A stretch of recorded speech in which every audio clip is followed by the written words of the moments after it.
us all together. And not only that, but to believe in ourselves. That's right. To believe in ourselves. To know that all we had to fear was fear itself. And to believe that we could overcome all this adversity and our best days were still ahead. How badly America yearns for that kind of leadership now. That's right. How badly we need to believe in ourselves. How badly we need to put this country back on the right track so that we can clearly say to the rest of the world and to the de Tocquevilles who are looking now, we are still good Americans who want to do the right thing.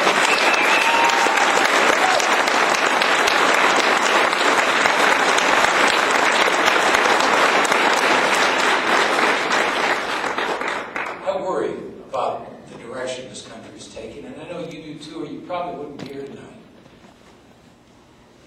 I travel, as I know some of you do, and as I travel abroad, I'm appalled at the image the United States has.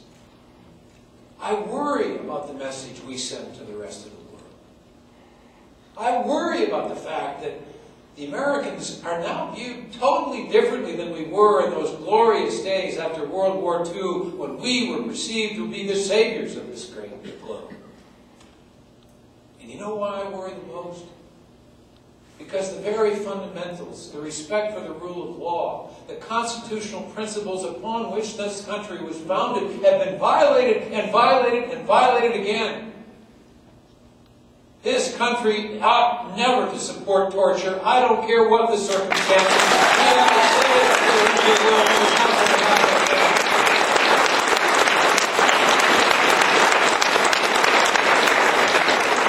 And I hope the next President of the United States, and I hope it is Barack Obama, I hope on the very first day he says to the American people and to the rest of the world, Guantanamo is closed. We're not going to close. We're not going to have Guantanamo.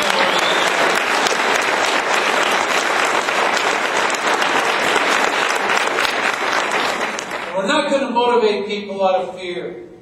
We're not going to be wiretapping average citizens to find out their conversations in some crazy notion that somehow we can eavesdrop on the American people and be safer. That's not who the American people are. We've got to say that loudly and clearly respect the Constitution. And so the stakes couldn't be higher. We have an opportunity for the first time now in 8 years to make it right, to put this country on the right track. I know some of you have heard me say this before, but I really believe it in my heart and my soul that every election is really about two things. Every election is about answering the question, what kind of country do we want to be? That's really pretty basic. What kind of country do we want to be? And the second question is equally as fundamental, and that question is, in whose hands will we put our future? Well, to the first question, what kind of country do we want this to be? I'd like to think that my grandchildren, and I now have 4 of them, will have the opportunity to have the single best healthcare system this world can possibly produce.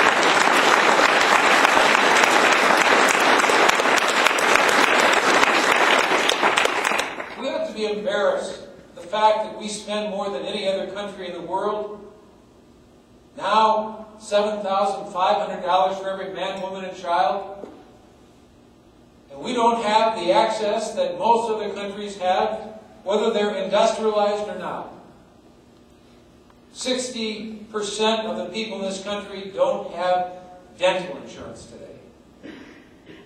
80% don't have mental health insurance. 95% of us don't have long-term insurance, but we all consider ourselves lucky because we've got insurance at least for a doctor.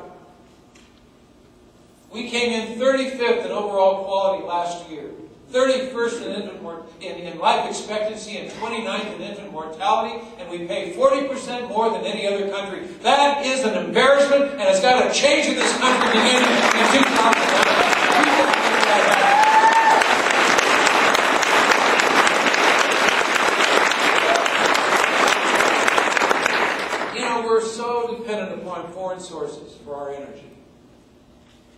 85% of the new energy based on fossil fuels in the future, in the next 30 years, 80% is going to come from the most volatile part of the country, the world, the Middle East.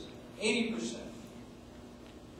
And I don't know about you, but I don't want my grandson or my granddaughter going to the Middle East to defend oil that we shouldn't be using in the first place.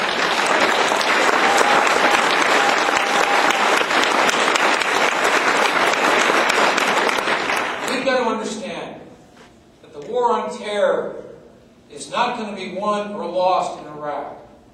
That after spending $2 trillion, losing 4,000 lives, and spending a length of time longer than we spent in World War II, the time has come to bring our troops home, and I believe that we're going to stand loudly and clearly and do that. We've got to do that. And I'm just hopeful that a president can understand the disparity between the rich and the poor in this country is getting worse. Yes. That those who are left out are becoming more locked out than they've ever been before. And that it's harder and harder for those who are locked out to make ends meet and to have hope again. And unless we understand that if we don't change our economic policy in this country to ensure that working people have the option create the kind of jobs in this country that bring about decent wages and opportunities for growth and vitality, incomes that allow them a living wage, whether it's on a reservation or in Rapid City or in New York City. That's right. We've got to have economic fairness in this country, and I want to see a Democratic president create it for the first time.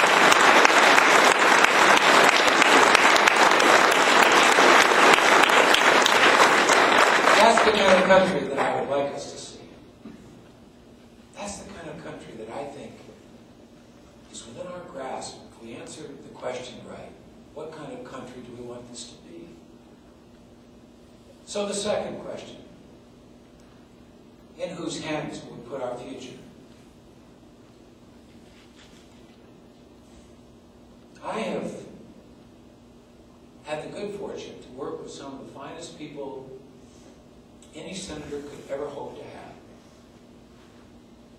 I know that some of you know this story, but I love to tell it, so bear with me if you've heard it before, because I just love to tell it. There's two things about the Senate that some people don't know that I think is so neat. One is you're given a number, and that number goes now from 1 all the way to 1,896, because that's how many senators we've had. 1,896. They started counting when the Senate was created. And each of us, when you come to the Senate, are given that number, and it's only yours. No one else will have it. And mine is a number that I just think is fantastic. It's 1776.